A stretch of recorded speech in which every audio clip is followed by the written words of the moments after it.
New gaskets if I can.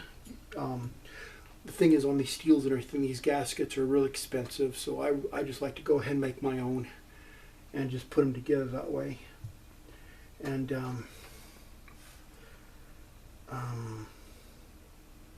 how much time we got.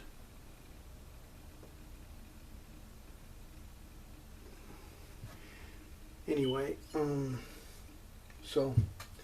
anyway, tubers, this is how you take apart one of these backpack blowers. You know, these are almost all basically the same. You know, they're a little bit different, but they're all basically the same. You know, even the newer ones and stuff, the really $500-600 ones and stuff, they're basically the same with a back, front, shroud, and all that stuff. With a fan, you know, they're basically all the same. So I'm going to go ahead and conclude this video, YouTubers. Please like and subscribe and put a comment and stuff. If you didn't like the video, you know, go ahead and say so. If you did like it, I appreciate it. Also appreciate if you go ahead and please subscribe if you haven't already. I'm going to go ahead and clean this up, and in a couple of days I'll have part 2, put this guy together, all ready to put together.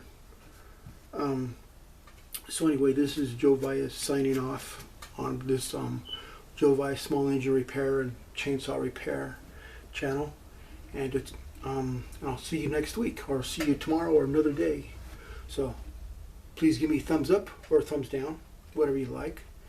So, give me a comment if you like. Also, please subscribe so I know that I'm doing good.